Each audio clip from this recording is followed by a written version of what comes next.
igreja. Quero saudá-los com a graça e a paz de Jesus, amém? Vamos adorar o Senhor? Vamos ficar em pé? Dá um abraço no seu irmão, profetiza uma noite de bênção, uma noite de vitória. Profetiza uma noite chuvosa, de graça, de glória, de presença de Deus. Que a chuva do lado de fora seja a profecia do que acontecerá do lado de dentro, em nome de Jesus. Seja uma noite tremenda de crescimento na graça e no conhecimento de Jesus, na vida de cada um de nós. Para a glória de Deus.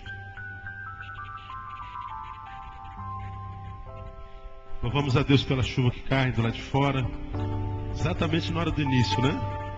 E a gente sabe, como diz Chico Anísio, no Rio de Janeiro você dá uma cuspida no chão, engarrafa tudo. Quando chove muito assim, então, atrasa a chegada dos nossos irmãos, mas todos chegarão bem, em nome de Jesus. Talvez um pouco mais tarde, mas vamos chegar para a glória de Deus. Vamos ao Salmo 119, a gente sempre começa com o versículo do Salmo 119.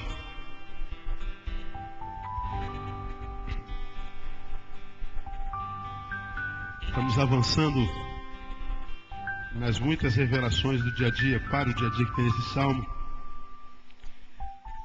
Eu acho que de todas que nós já lemos, essa aqui é uma extremamente importante, uma das mais pertinentes, porque tem muito a ver com a qualidade de vida dessa geração que a gente vive. Eu estava vindo no carro agora, ouvindo um CD duplo, o outro CD estava na caixa. Eu estava lendo no CD, está escrito assim: esta é a geração de João Batista, uma geração que está disposta a morrer por Jesus, que não se conforma em ver pessoas da sua geração envolvidas com o pecado e que buscam ansiosa e extravagantemente uma experiência maior com o Espírito Santo de Deus. Eu nem acabei de ler o resto. Aí eu comentei: eu não estou procurando essa geração, não consigo achar. A geração que está disposta a morrer por Jesus, a geração que não se conforma absolutamente com o pecado, uma geração que busca extravagantemente uma experiência maior com Jesus. Isso eu vejo só nos eventos, vejo nos ajuntamentos, nos congressos. Mas como a gente anda na rua, a gente lida com crente o tempo inteiro, todo dia, o dia inteiro, 365 dias por ano. Eu estou procurando essa geração até hoje. E grande parte, para mim, desse fracasso espiritual tem a ver com que esse versículo 51 revela para cada um de nós. Olha o que o salmista diz lá: os soberbos zombaram grandemente de mim, contudo não me desviei da tua lei. Amém? Vamos tentar ler todos juntos, vamos lá? Os soberbos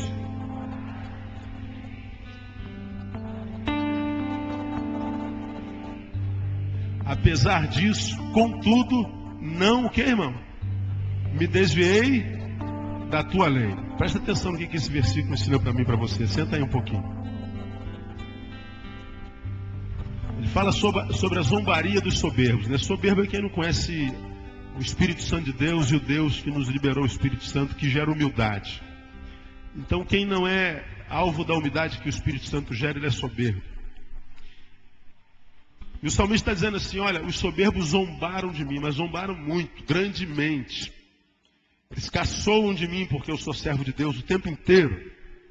Eles não dão uma trégua por saberem que eu sou crente, por saberem que eu sou servo de Deus Altíssimo. Eles o tempo inteiro, insistentemente, grandemente, estão jogando alguma piadinha a respeito da minha fé, estão questionando a minha fé, questionam a liderança sobre a qual eu estou vinculado. Eles zombam o fato de eu crer em inferno, céu e buscar santidade. Zombam de mim o tempo inteiro. Aí o restante do versículo diz: todavia, contudo, apesar disso, eu não me desviei da tua lei. Lições que a gente tira desse versículo. Primeiro, os outros exercem uma forte influência na realidade decadente dos filhos de Deus. Ele está dizendo, zombam de mim demais, contudo eu não me desviei. Ele está dizendo assim, porque o que tem causado o desvio de muitos crentes é a zombaria dos outros. A gente não suporta, a gente tem vergonha, a gente mente dizendo que não é crente, a gente diz que só frequenta, a gente não tem coragem de assumir a nossa fé por causa da zombaria, a gente não aguenta a pressão do dia a dia, a gente tem necessidade imperiosa de ser aceito pela sociedade, e por causa disso, dessa falta de identidade espiritual, falta de caráter espiritual, por causa da zombaria, a gente se desvia da lei de Deus. Por que a gente se desvia? Por causa da influência que a opinião do outro exerce sobre nós.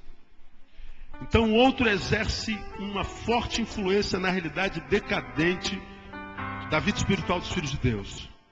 A maioria dos crentes que estão no caminho, que a gente sabe não é crente, porque só é crente dentro de igreja, só é crente em eventos, só estão extravagantemente apaixonados, só estão desesperados por Deus e dispostos a morrer por Ele dentro dos eventos, só são dentro do evento porque não aguentam a pressão da zombaria, do escárnio, da encarnação, da rejeição dos soberbos.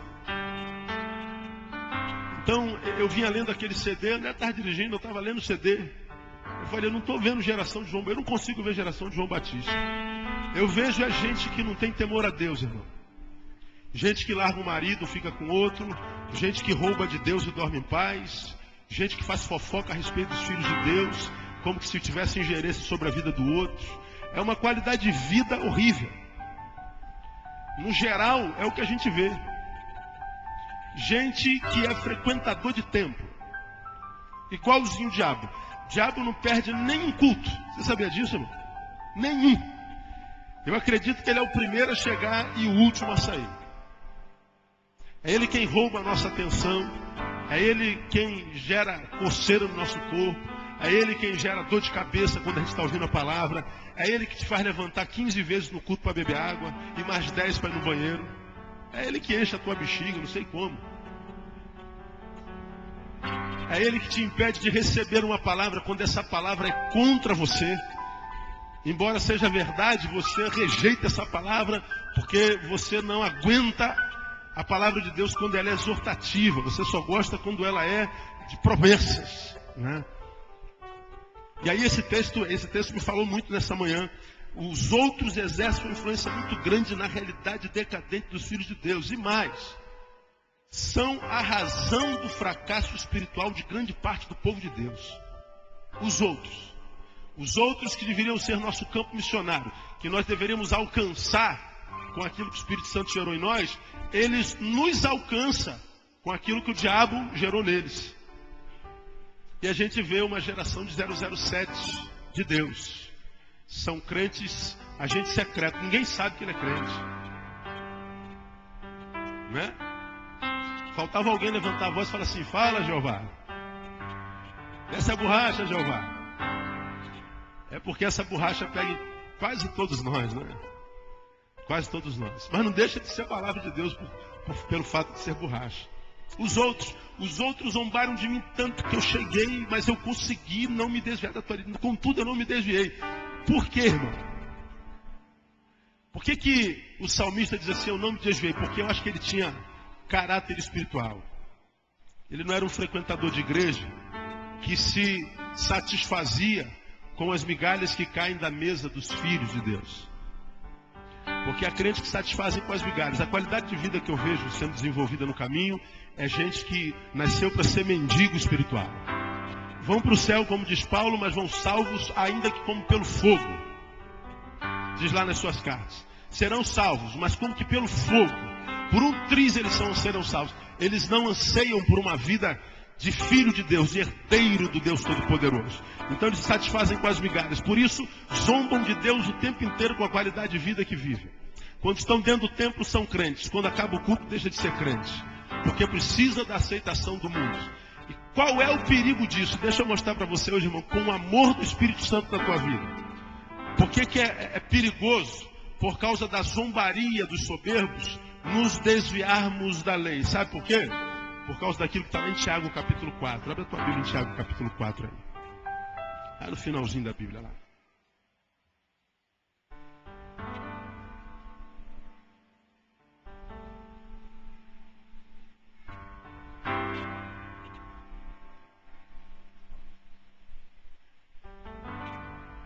Então os outros exercem uma influência muito grande, uma forte influência na realidade decadente dos filhos de Deus. São a razão do fracasso espiritual de grande parte do povo de Deus. Por quê? Porque por causa dos outros, que são do mundo e que nós queremos impressionar e por eles sermos aceitos, que por causa da zombaria deles nos desviamos da lei de Deus, estamos querendo impressionar o tempo inteiro com a nossa roupa, com o nosso tênis, com a nossa linguagem, com a nossa pós-modernidade. A gente não quer ser chamado de careta, a gente não quer ser chamado de quem recebeu lavagem cerebral, a gente não quer ser tido como quem enriquece pastor, a gente não quer ser tido como quem é quadrado, como quem é bitolado, e a gente então vai por causa da zombaria deles, entrando numa vida decadente, numa vida hipócrita, dúbia, e por causa deles, sabe o que acontece? Por causa dos do mundo, por causa das amizades do mundo que a gente não consegue manter o nosso caráter, acontece o que está no versículo 4 do capítulo 4. Infiéis, não sabeis que a amizade do mundo é o que, irmão? Inimizade contra Deus. Portanto, qualquer que quiser ser amigo do mundo, constitui-se o quê? Inimigo de Deus. Você ouviu isso? Quem ouviu? Diga aí, eu ouvi, pastor. Pois bem, você está preocupado em impressionar a tua geração? Com a tua pós-modernidade? Com o fato de não ter coragem de dizer que é crente? Com o teu tênis, com o teu sapato? E aí você se torna um agente secreto de Deus, ninguém sabe que você é de Deus porque você tem vergonha? Deus está dizendo assim, por causa deles você está me fazendo teu inimigo. Essa tua postura no mundo me transforma no inimigo teu. E eu vou dizer uma coisa para você, irmão. Viver como amigo de Deus já está complicado no mundo. Como inimigo, se torna impossível.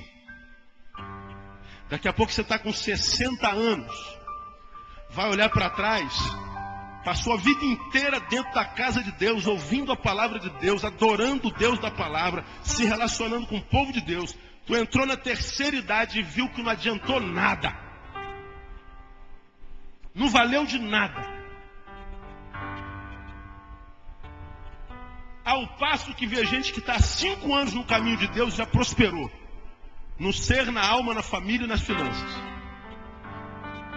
Porque o fato de estar aqui dentro, para Deus não significa nada se o teu coração não entrar aqui dentro com você toda vez que você entra e desejá-lo com toda a sua alma. Buscar-me-eis e me achareis quando me buscardes de todo o vosso coração. Então eu queria que você guardasse essa palavra no seu coração hoje. Palavra de Deus, não é palavra de pastor não, palavra de Deus. Senhor, tem zombado de mim. Tá difícil, a rapaziada pega no pé da gente a beça. Pô, a rapaziada não dá um alívio, meu Deus do céu, não tem como dar. A Bíblia diz que o mundo jaz no maligno. No dia que o maligno te esquecer, meu irmão, é porque ele já te abraçou. No dia que o diabo não me incomodar mais, eu dou um tiro na cabeça. Porque eu já estou no inferno. Porque o diabo só incomoda quem incomoda ele, meu irmão. Então Deus está dizendo assim, olha, não se torne meu inimigo. Não entra numa de se tornar meu inimigo, porque você não pode comigo. E o fato é que a gente vê uma geração de adoradores extravagantes, inimigos de Deus, porque a sua adoração e paixão de Deus não passa disso aqui. Passa disso aqui. Perdeu-se o temor de Deus. Pelas atitudes, pelos frutos, perdeu-se o temor de Deus. Domingo que vem, quem tem ouvidos vem à igreja. Traga uma palavra de Deus muito dura domingo que vem de manhã. Não é? Quem gosta só de afago, olha, você vai, Deus abriu porta. Não. Deus quer falar sério com você domingo. Deus quer falar sério com você domingo. Comigo também. Mas comigo está falando desde segunda-feira. Estou levando um lombo desde segunda-feira, todo dia, o dia todo. Está gerando no meu coração para pregar você domingo que vem. É palavra para quem é filho. Quem não é filho precisa nem vir. Tem filho de Deus aqui hoje? Estou ouvindo essa palavra? Não tem, né? Então, se não é filho, não precisa nem vir, irmão. Fica em casa. Deve ter corrida de Fórmula 1 domingo. Vai ver corrida de Fórmula 1. Porque não interessa a sua palavra domingo, não. A palavra domingo é para quem é filho, para quem é família de Deus. Para quem não abre mão da amizade de Deus. Para quem não abre mão da amizade de Deus. Domingo é daquele tipo de palavra que fala assim: pastor está jogando pedrinha para mim, pastor está falando comigo, ó. Ele deve ter sabido, está jogando, vou jogar uma pedreira na igreja toda. E eu vou estar aí sentado também, estou aqui pregando, mas sentado ouvindo também a pedreira, chuva de pedra. Agora a pedra que Deus manda sobre a nossa vida, sabe o que Ele faz? É arma para que a gente possa construir nossas muralhas, para vencer o mundo e vencer os inimigos, nos guardarmos dele. Então eu te digo, Senhor, manda uma pedreira inteira sobre a minha vida. Manda que eu vou fazer um castelo para estar na tua presença, em nome de Jesus. Então, amado, esse texto está dizendo para nós: zombaram de mim fortemente os soberbos, contudo eu não me desviei da tua lei. Ele está dizendo assim: eles não têm ingerência sobre a minha vida, porque o meu caráter já está formatado na tua lei, na tua palavra. E os outros são a grande desgraça dos homens e mulheres que não têm caráter. A grande desgraça dessa geração é a falta de caráter, de personalidade. Maria vão com as outras, Senhor. Para onde o vento sopra, vai. Onde está a modernidade, vai. Aí o idiota vai para a maconha. O outro idiota vai para a cachaça. O outro idiota vai para a prostituição. O outro idiota vai para a cervejinha no bar. E os ímpios estão olhando ele beber cerveja. Aquele cara lá não é crente? E o diabo está dizendo: ele é crente sim, ó. Ele foi transformado por Jesus. Quando você for transformado, você vai ficar igualzinho a ele, ó. É aquilo ali que Jesus faz com a tua vida. E ele está sendo uma pedra de tropeço na conversão de almas. Vai dar conta a Deus. Vai dar conta a Deus das almas que não se converteram por causa de você.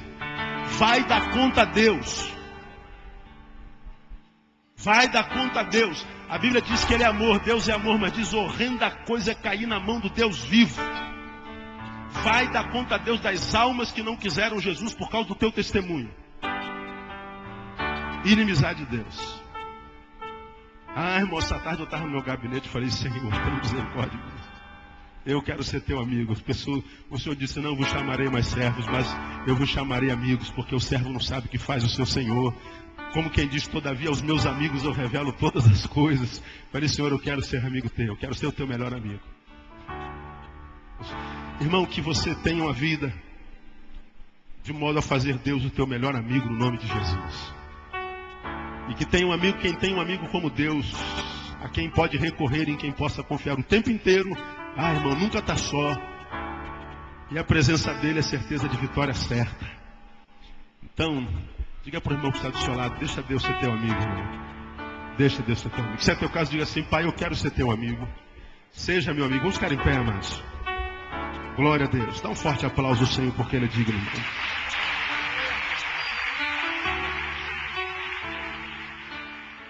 Bom, irmãos, nós temos estudado a doutrina do Espírito Santo. Estamos caminhando aí para o estudo número 6, se eu não me engano, e tentando entender o que é esse Espírito Santo na vida de cada um de nós. Nós já aprendemos muitas coisas e coisas profundas que parecem muitas vezes óbvias, mas que conhecê-las fazem toda a diferença na nossa vida. Aprendemos que o Espírito Santo é Deus, que o Espírito Santo é uma pessoa. Aprendemos como é que ele se manifesta em relação a Jesus, né? Qual é a relação do Espírito Santo com Jesus. Tivemos 2 estudos nesse sentido.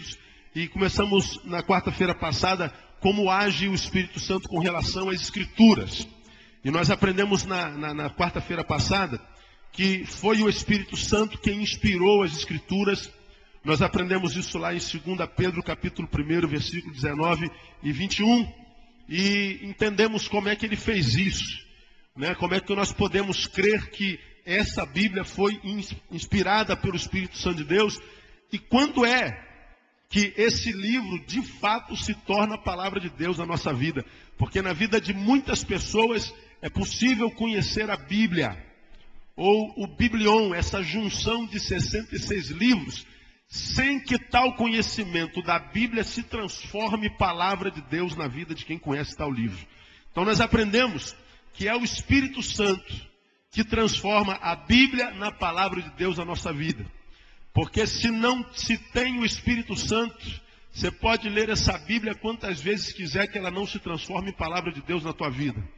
E ela não provoca mudança nenhuma. É por isso que a gente compreende como é que pessoas que ouvem a mesma palavra que você, tem 2 pessoas, 10.000 pessoas no mesmo lugar, muitos são profundamente abençoados por aquela palavra pregada, e outros, parece que a palavra não foi pregada. Em alguns a palavra gera vida, vai mudando o caráter, vai mudando visão, vai mudando a forma de encarar a vida, vai mudando as circunstâncias ao redor. E outros ouvem a mesma palavra, na mesma proporção, e não acontece nada na vida dele, absolutamente nada. É como se ele estivesse ouvindo palestras de economia, de arquitetura, de medicina, de filosofia. Nada.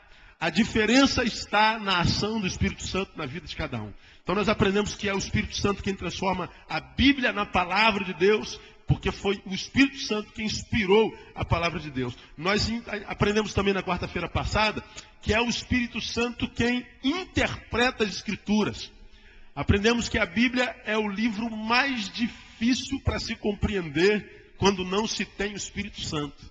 Ler a Bíblia tem sido algo muito ruim para muitos crentes. Porque, pastor, eu leio e não entendo porcaria nenhuma. Eu leio. Quanto mais eu leio, mais burro eu fico nela. Não é? Então, eu paro de ler. E por que não entende em grande escala? Porque você precisa de uma porção maior do Espírito Santo de Deus. E quando você não tem essa porção maior do Espírito Santo de Deus, se faz um mistério muito importante que você esteja nas reuniões da igreja, onde se prega a palavra, onde a palavra é clarificada aos teus ouvidos, aos teus olhos, ao teu coração. Preciso estar na igreja na comunhão, preciso perseverar na comunhão, porque muitas vezes quando a gente não está cheio do Espírito Santo, a gente não consegue interpretar a Bíblia. Por isso se diz que a Bíblia é a mãe de todas as heresias, é verdade. Toda heresia que você vê pregada no caminho, todas elas emanam da Bíblia. Ela é a mãe de toda heresia. Mas por que as heresias emanam dela? Por causa daqueles que a estudam sem a porção do Espírito Santo e não conseguem entender e acabam abrindo a boca falando bobagem. Não é? A gente vê isso aí direto. Agora, hoje eu quero continuar um pouquinho mais falando sobre a relação do Espírito Santo com a Escritura. E ministrar aos irmãos o fato de que a Escritura, o Espírito Santo, aliás, torna a Escritura uma realidade escatológica. Repita assim comigo: o Espírito Santo transforma a Escritura numa realidade escatológica. O que é realidade escatológica? Escatologia é uma matéria da teologia. Escatologia é o estudo das últimas coisas. Escatom, último, logos, logon, estudo, logia. Estudo das últimas coisas. Escatologia são as palavras registradas na Bíblia que se referem ao tempo do fim, como o Apocalipse de João. O Apocalipse revela como é que serão as últimas coisas, os últimos dias. Quando você lê Mateus capítulo 24, quando você lê 2 Timóteo capítulo 3, versículos de 1 a 9, fala sobre as características do homem que estará na terra no tempo do fim. É o Espírito Santo que transforma a Bíblia numa realidade escatológica. Abre a tua Bíblia em João capítulo 16. João capítulo 16. Você já abriu? Diga amém. Muito bem. João capítulo 16, Evangelho de João capítulo 16. No versículo 13. Nesse capítulo 16 ele está falando sobre a missão do ajudador, sobre a vinda do Espírito Santo, o que o Espírito Santo faria na nossa vida. Aí lá no versículo 13, ele diz assim: quando vier porém aquele, o Espírito da verdade, ele vos guiará a toda a verdade, porque não falará de si mesmo, mas dirá o que tiver ouvido, e vos anunciará o que, irmão? As últimas coisas, as coisas vindouras, ou as coisas que hão de acontecer. Jesus está falando nesse versículo que o Espírito da verdade, que é o Espírito Santo, quando vier, ele estava falando do dia de Pentecostes, porque foi nesse dia que ele veio. A missão desse Espírito Santo seria anunciar aos que se tornassem morada dele, como seriam as últimas coisas. Ou seja, como é que eu posso crer que o que a Bíblia diz a respeito do tempo do fim é verdade? Pela certeza tal qual aquela que nós temos de que o Espírito Santo de Deus habita em nós. Nós mostramos na quarta-feira passada, e perguntando aos irmãos, como é que eu posso crer que Deus existe? Lembra que nós falamos sobre isso na quarta-feira passada? Como é que eu posso acreditar que a Bíblia é a palavra de Deus, não é escrito de homens? Falamos sobre isso na quarta-feira passada. Mas se você não veio, seria muito interessante se você pegasse o CD da quarta-feira passada. Porque se o sujeito fala para você assim: eu não creio que a Bíblia é verdade. Como é que você pode me provar que a Bíblia é verdade? Homero, como é que você pode me provar que Deus existe? Nós aprendemos que não tem como provar. Nós aprendemos como é que a gente aprende que a Bíblia é verdade, de que o Espírito Santo, como é que o Espírito Santo transforma isso numa verdade na nossa vida. E uma vez que nós já sabemos como provar que Deus existe, como entender de fato que a Bíblia é a palavra de Deus, nós também, pelo Espírito Santo, podemos ter testificado de que o que a Bíblia fala sobre o tempo do fim é verdade.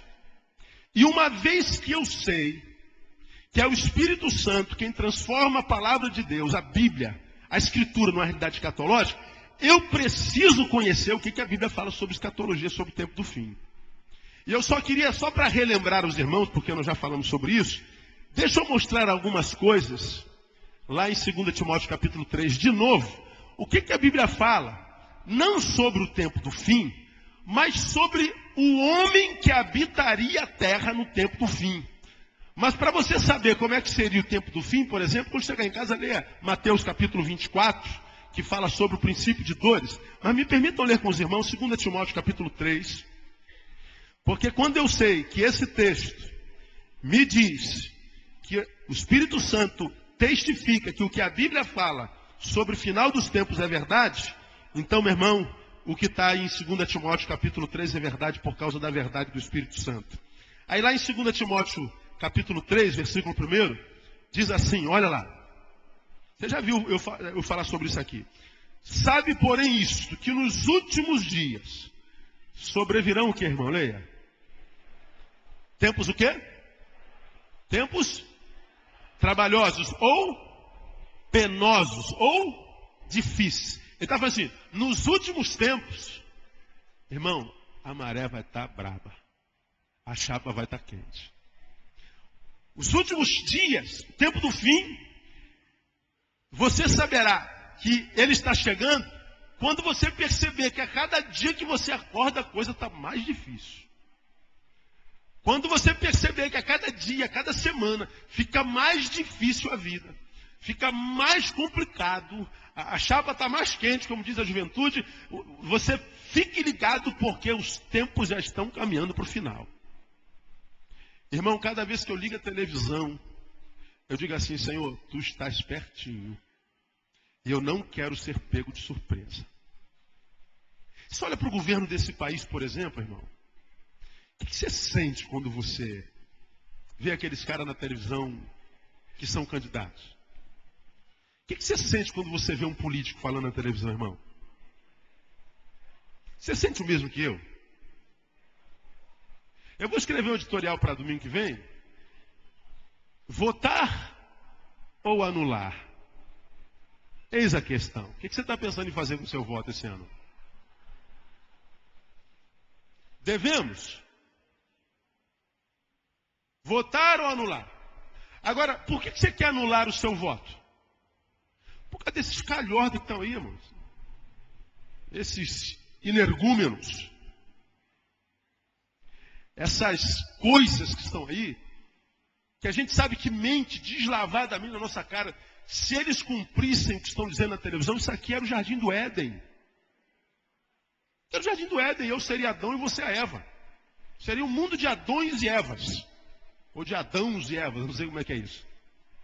O que eles prometem é uma testificação de que eles me acham idiota e você é um imbecil.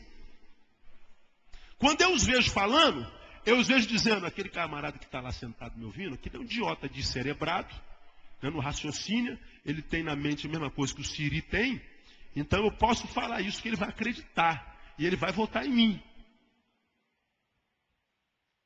Aí você, quando os vê falando, aí você olha para o futuro e diz assim, meu irmão, se depender desses homens aí para a gente ter um Brasil melhor, está complicado. Estou falando alguma bobagem aqui, não? Não, está complicado. Então você vê na palavra que assim, os tempos serão penosos. Então se eu sei que os tempos serão penosos, e eu olho para esses caras, uma hora é o Valério Duto, outra hora é o sanguessuga, agora é o dossiê de novo. E daqui a pouco aparece outra coisa. E agora aparece outra coisa. A gente vai confiar em mais quem? Então se eu sei que não há perspectiva da coisa melhorar, eu tenho que crer. A Bíblia é verdade e o Espírito Santo está revelando a verdade dos tempos penosos. E por que ele diz que os tempos são penosos? Por causa da qualidade do ser humano que vai estar no mundo no tempo do fim. Aí ele diz aí no versículo 2, veja lá. Pois os homens serão o quê? Amantes de si mesmo. Quando a Bíblia fala que os homens serão amantes de si mesmo, está dizendo, olha, eles só vão amar a si mesmo. Você não espere mais amor, respeito, solidariedade, porque esse negócio vai acabar. Os homens só enxergarão o seu umbigo.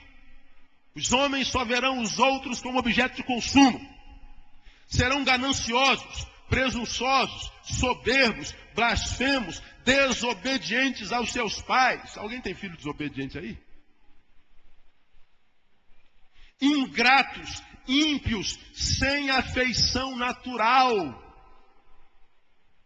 implacáveis, caluniadores, incontinentes, cruéis, inimigos do bem, traidores, atrevidos, orgulhosos, mais amigos dos deleites ou prazeres do que amigos de Deus, tendo aparência de piedade, mas negando-lhe o poder. Afasta-te também desses. Aí quando a gente diz a Bíblia revelando a personalidade do homem do tempo do fim, e diz se afasta deles, o que eu vejo Deus falando é o seguinte, ó, começa a aprender a desenvolver a capacidade de andar sozinho, ou com muito pouca gente perto, porque a qualidade dessa geração é isso que está aí. Ou não? Então quem não consegue, irmão, viver sem estar cercado por bando, prepare-se para sofrer dores no caminho. Porque a qualidade dessa geração é essa aqui. Então, quando eu entendo que o Espírito Santo transforma a Escritura numa realidade escatológica, e ele diz que o tempo do fim teria na terra esse tipo de gente que está aqui, veja se essa palavra não parece que foi escrita hoje de manhã.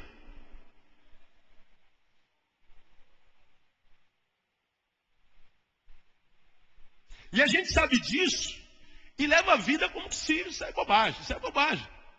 E a gente está buscando relacionamentos, amizades com o mundo, que nós começamos o culto hoje falando, é inimizade contra Deus. Agora, quando eu falo, Bíblia fala de amizade com o mundo, não é amizade com quem não é evangélico não, porque dentro da igreja tem muita gente evangélica que não vale o pão que come.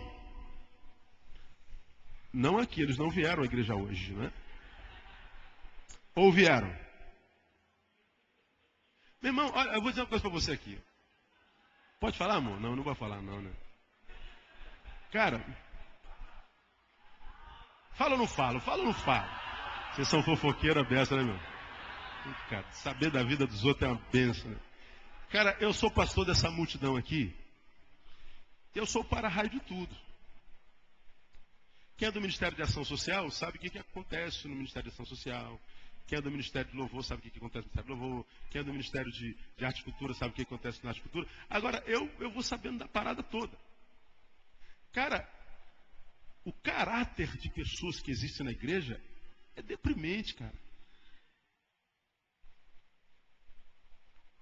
Ao ponto de pessoas que foram vitimizadas por essas pessoas que não têm caráter, como essas que têm a característica do tempo do fim, fala assim, eu não vou mais para a igreja não, o tipo de gente que tem na igreja. Ele tem até razão de não vir para a igreja. Todavia, se fosse sábio, suplantaria a razão e permaneceria na igreja. Porque fora da igreja tem gente pior do que aquelas que tem na igreja também. Então eu diria para você, você tem toda a razão de não vir mais para a igreja. Mas se eu fosse você, eu suplantaria a razão e viria. Mas viria com uma nova perspectiva. Com a certeza que você está dentro da igreja, mas que não está dentro do céu. Esse irmão com o qual você se relaciona, filho, ele não é um anjo. Você pode me ajudar? Diga para o irmão que está do seu lado, eu não sou um anjo, irmão.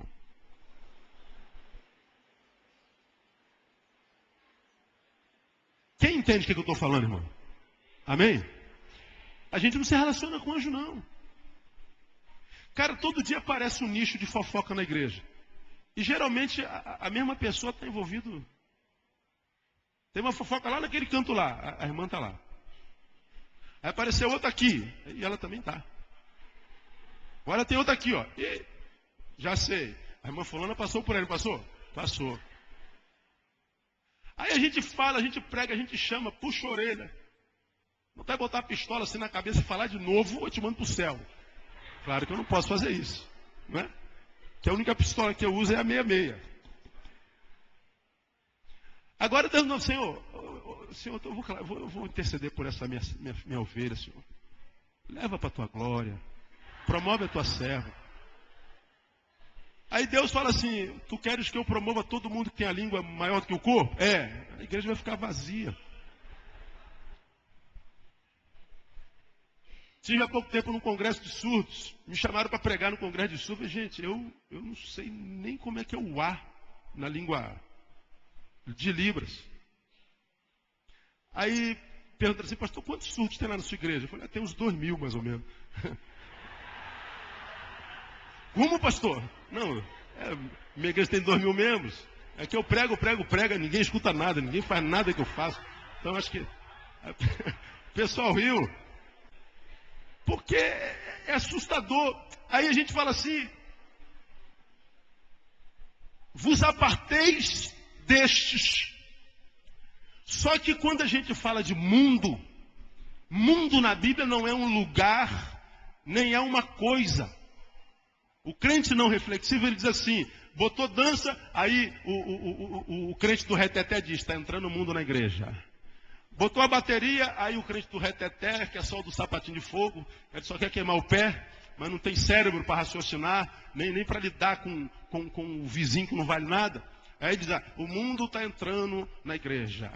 Aí o pastor está sem gravata, e o mundo tomou conta de tudo geral.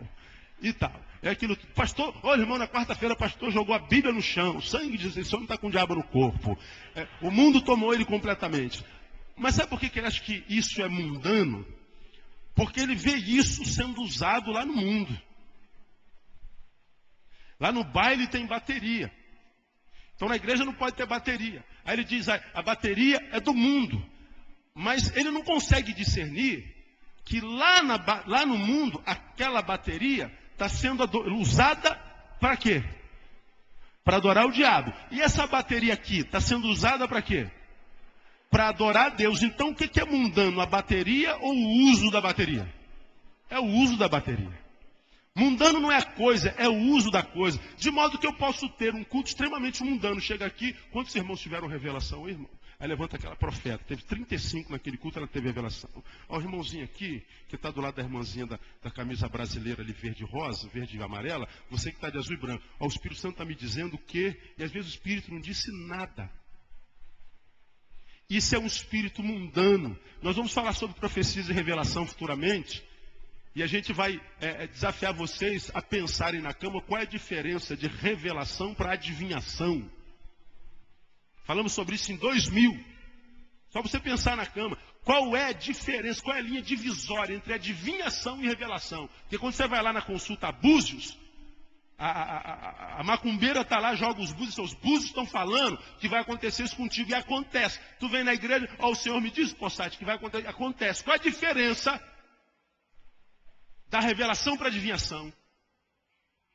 A diferença é um fiozinho de cabelo. E a gente não percebe o que Satanás já disse pela boca de alguém que foi liberto quando estava possesso no corpo. Satanás foi expulso daquele corpo e Satanás disse, pastor, eu saio daqui desse corpo, mas vou para uma igreja dessa brincar de Espírito Santo. Eu saio daqui, mas vou para uma igreja dessa brincar de Espírito Santo.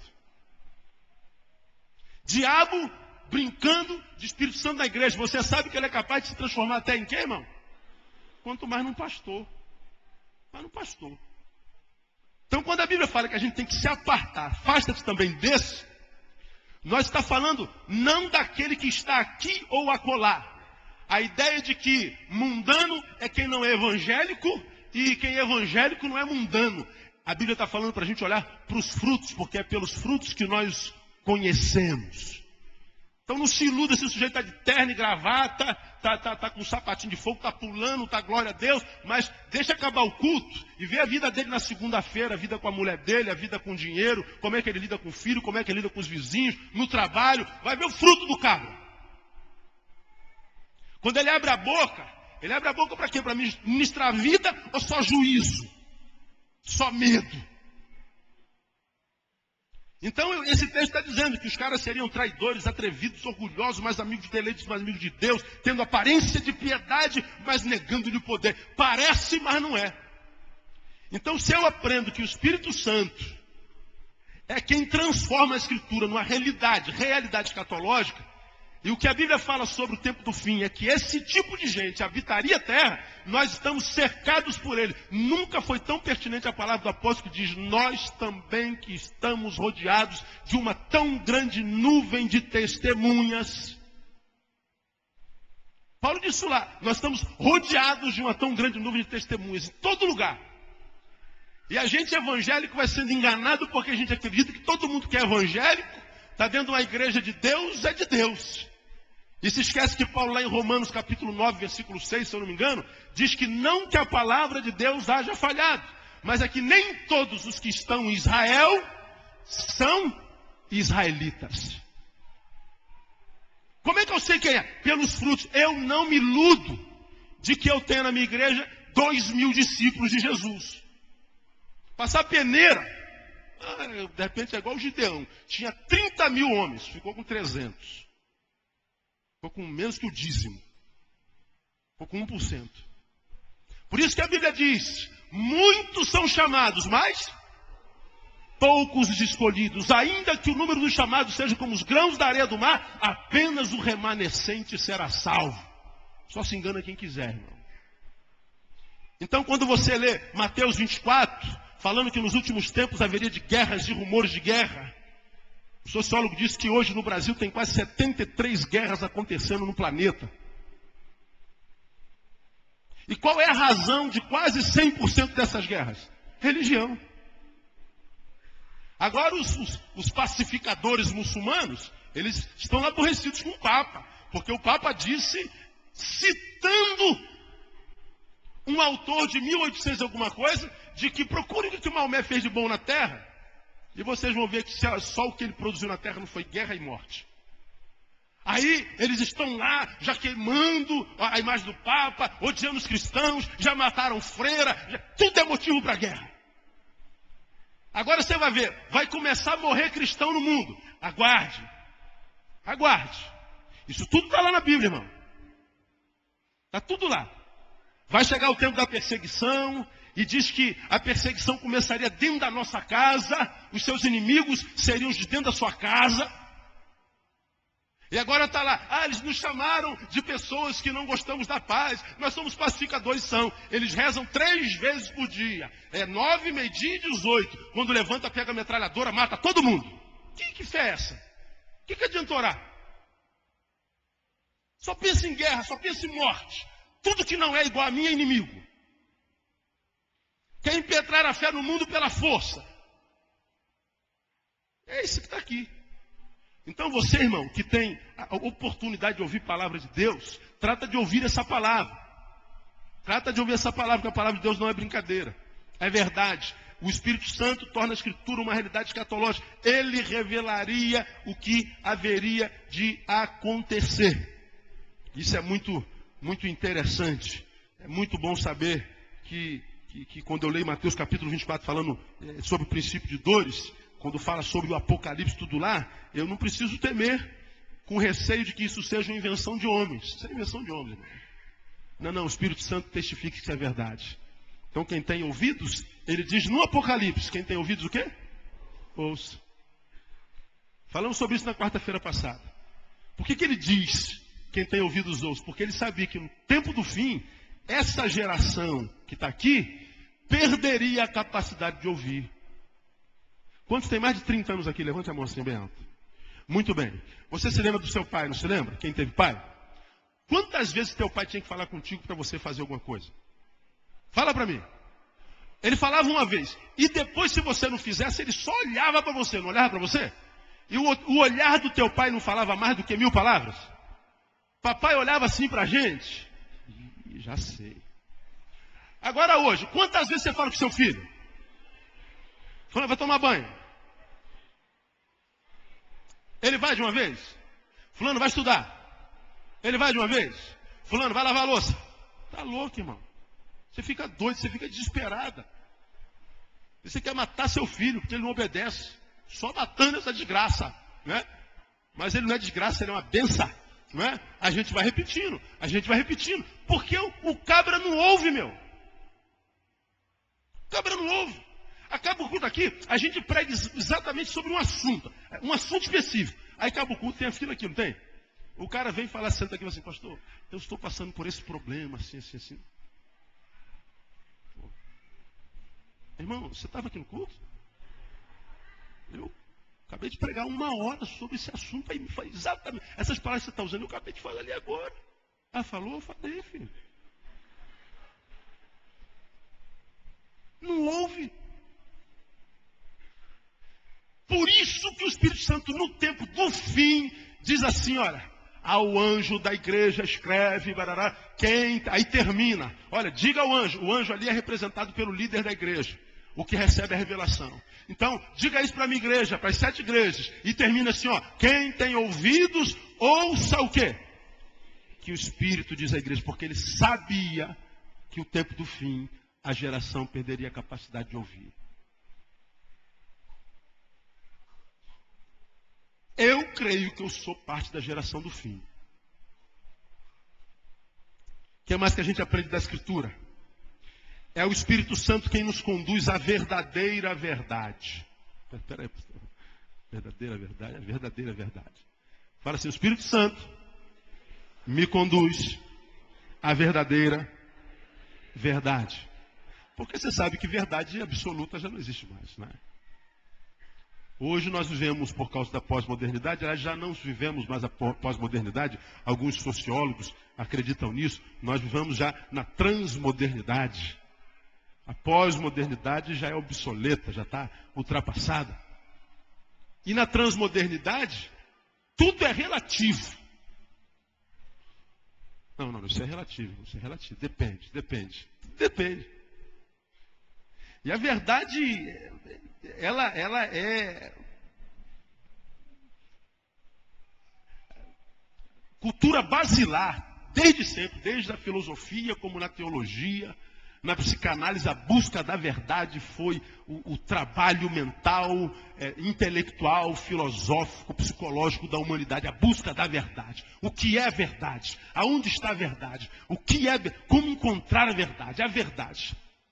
Aí você vê os filósofos se deparando na busca da verdade. Quando você hoje fala de filosofia, amigos do saber, os amigos do saber, os filósofos, estão ocupados em buscar a verdade. Aí você vê cada ramo da filosofia, cada filósofo, cada amigo do saber, que descobriu o saber, revelando o que é a verdade. Os materialistas dizem uma coisa, os idealistas dizem uma coisa, os teólogos dizem outra coisa. Para cada um, a verdade é uma coisa. E a verdade, então, hoje ela é completamente relativa. Agora, esse mesmo versículo que nós acabamos de ler, volta lá em João capítulo 16. João capítulo 16.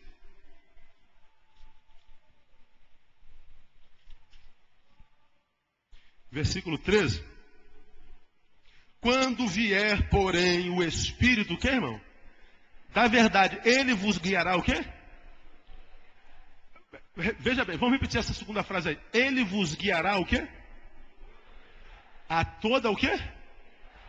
Toda a verdade. Ele está dizendo assim, é possível que muita verdade fique oculto ao saber de vocês. O texto está dizendo que só existe um que pode nos guiar a toda verdade. Quem é que nos guiará a toda verdade? O Espírito Santo. E quando não se tem o Espírito Santo? Você deixa de conhecer a verdade? Não. Mas você não conhece ela toda. Quem é que pode questionar o saber científico dessa geração, irmão? Quem é que pode questionar isso? Você hoje é operado sem rasgar nada no teu corpo. Ou por uma sonda que ele enfia em você, ele faz aquelas cirurgias pelo vídeo. O médico pode estar lá na Rússia e opera você que está aqui no Brasil. A videocirurgia lá. Como? Hoje se clona vidas. A tecnologia é assustadora. Hoje você pega um MP3zinho desse aqui, você bota 500 músicas ali dentro. Meu irmão, eu e você somos dos tempos do LP, meu. Vinil. Quando acabava um lado, você tinha que abrir a rádio vitrola, levantar aquela perninha e virar aquela bolacha.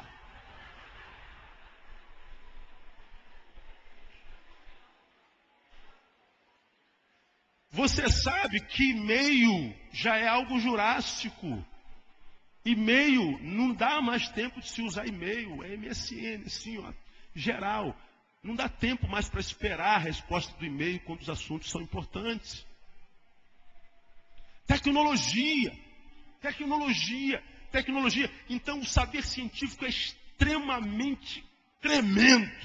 Mas esse saber não consegue revelar Deus. Eles não conseguem acreditar que existe um Deus que gerou essa inteligência toda no mundo. Eles preferem acreditar que eles são produto de uma ameba, de um Big Bang. Eles acham que uma pessoa bonita, como algumas estão aqui olhando para mim, são produtos do acaso. O belo não é produzido pelo belo, é pelo Big Bang. Eles não conseguem dizer, meu Deus, se houve um bendito Big Bang de onde todas as coisas evoluíram, o que explodiu afinal de contas? Alguma coisa explodiu. Quem foi que criou essa coisa que explodiu? Pelo amor de Deus, me digam. Porque se alguma coisa explodiu, alguma coisa existia. Quem criou essa coisa que existia? Ou se não foi coisa nenhuma que explodiu, houve uma explosão. Ora, combustão do quê? E mesmo que nós somos produtos da evolução, me diga como é que esse cérebro meu, inteligente, se formou, com tantos neurônios, com tantas correntes elétricas, que já me fez chegar em Marte. O saber não revela a verdade espiritual, a verdade de Deus ao coração do homem. Agora, passo a passo, lentamente, na velocidade de tartaruga, a ciência começa a se render à verdade da fé. Quem tem fé é curado mais rápido, com mais facilidade. Quando o homem crê, nós vemos que o sistema nervoso, o sistema todo humano começa a trabalhar melhor. Quando uma pessoa tem fé e a outra não tem, ele é curado mais rápido. Aí a ciência extremamente soberba começa a se render à realidade de um mundo que ela não domina e que nunca vai dominar, porque conhecer toda a verdade só pelo Espírito Santo de Deus. Por isso que a Bíblia diz lá por boca de João: vós tendes a unção do santo e não tens necessidade que se vos ensine coisa alguma. De modo que quando nós entendemos essa palavra, e se eu tenho a unção do santo, ele está dizendo, Neil, ensina para o meu povo, que se o meu povo buscar encher-se do Espírito Santo, mais do que encher-se com vinho, esse meu povo não será confundido. Esse meu povo receberá, como eu disse na quarta-feira passada pela palavra, um espírito de revelação e de sabedoria. Porque Paulo rogou a Deus para que nos enviasse esse espírito de revelação e de sabedoria, como está lá em Efésios capítulo 1.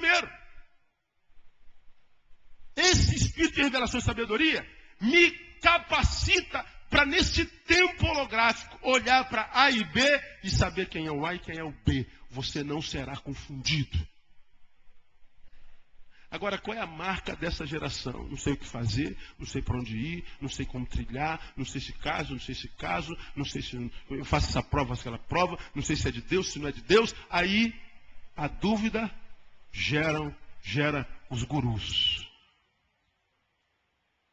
Inclusive, os gurus gospel. Sem os quais muitos evangélicos não dão um passo. Um passo. Ah, pastor, já falei aqui isso aqui. Pastor, estou querendo chegar no centro da cidade, mas não senti de Deus pegar o 383. Qual é o outro ônibus que passa aí, Gabá? 367. Eu estou sentindo de Deus pegar o 367. O que o senhor acha?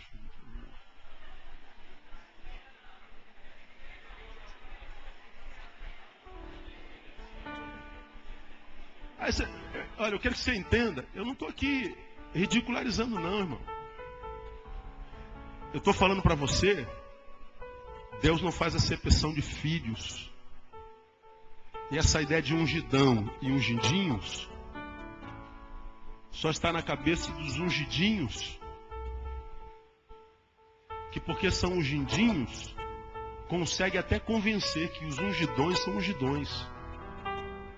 Isso é uma relação de vitimização mútua. Porque o ungidão não é ungidão e o ungidinho não é ungidinho. Todos são ungidos. A minha oração não é mais poderosa do que a sua. Ou não deveria ser. Porque eu estou debaixo da mesma unção que você está. O mesmo Espírito que me guia é o Espírito que guia você. Você só precisa acreditar nisso. O que eu tenho diferente de você é o dom. Porque no corpo ninguém, né? Não pode todo mundo ser dedinho, alguém tem que ser dedão. Não pode todo mundo ser nariz, alguém tem que ser joelho. Agora, esse joelho não é menos importante que o dedão, muito menos do que o nariz. Cada um tem sua função no corpo.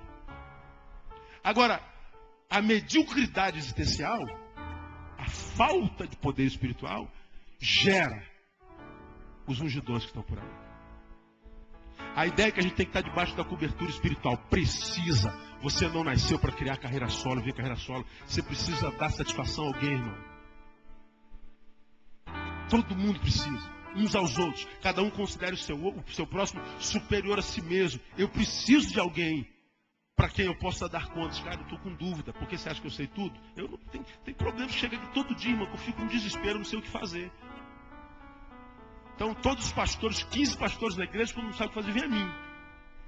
Eu tenho que dar resposta para tudo. Eu olho para trás, não tem ninguém sobre mim. Eu tenho que buscar alguém.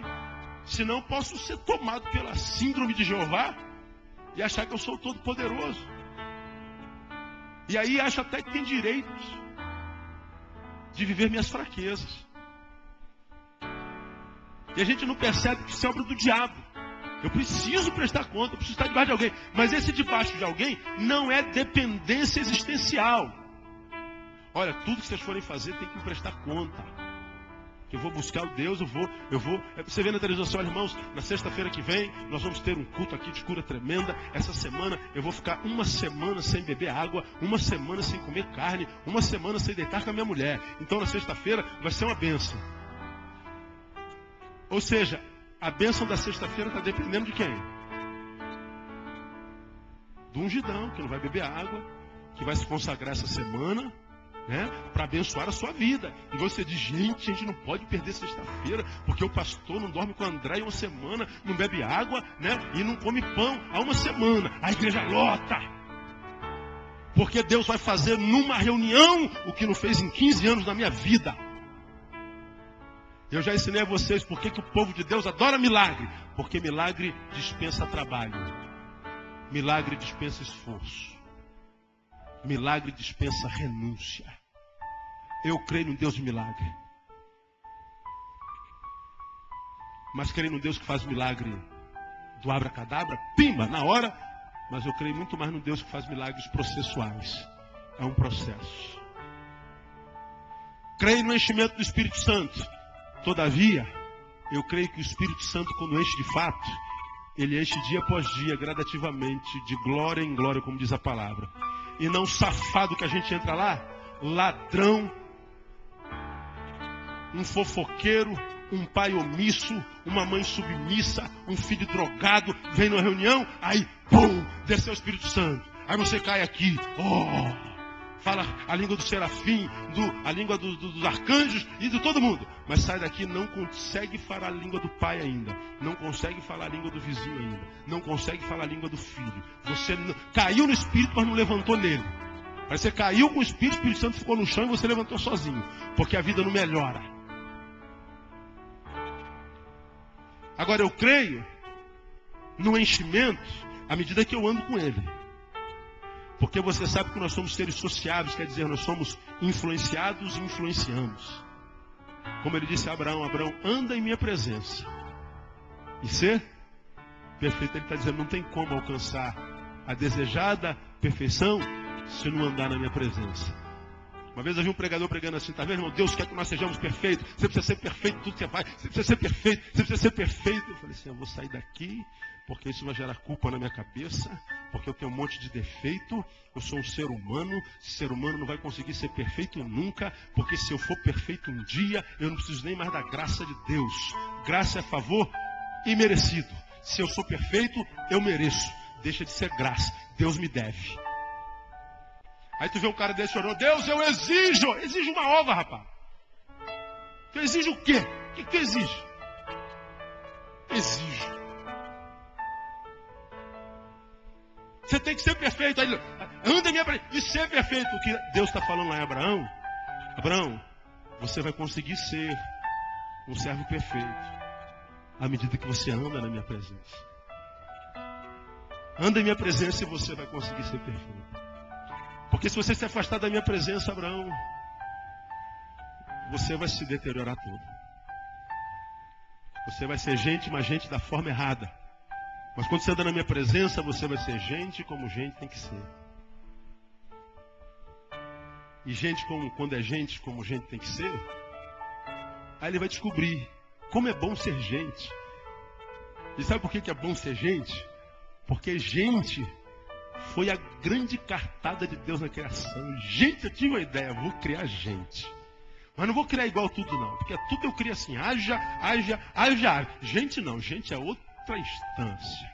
Gente, eu vou gastar tempo. Vou sentar lá no jardim e vou passar tempo aqui gastando, fazendo gente. E por aqui, bota o narizinho aqui, bota o cabelinho ali, e bebê, barapapá, bebê. Ele gasta tempo, mas isso aqui não vai ser só terra não. Eu vou dar uma porção minha para ele.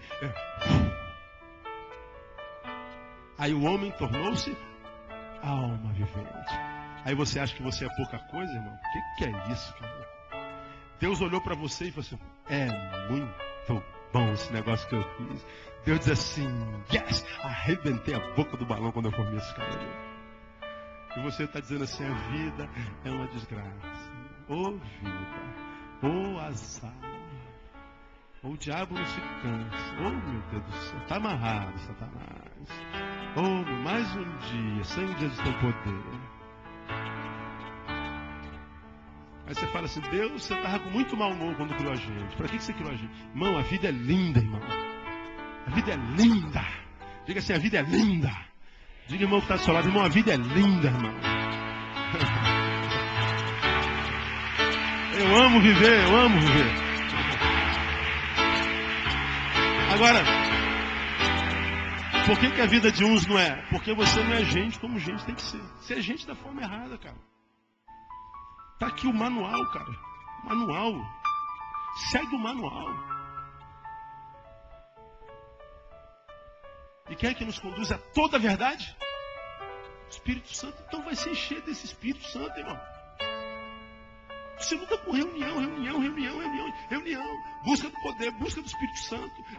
Noite do Espírito Santo, jejum do Espírito Santo. Sobe monte, desce monte, vai no bueiro, sobe bueiro e faz campanha daqui, campanha de lá. E tua vida, aí lá em cima tu tem sensação, aleluia. Amém, irmão. Amém. Vai pro monte, irmão. Mas se isso não está transformando você num ser humano que vê as coisas tudo indo para o lugar, as coisas vão dando certo. Sabe, as coisas vão se equilibrando na vida. Então começa a questionar a tua relação com Deus. Porque de repente a tua relação é com a instituição chamada igreja. Essa igreja está corrompida.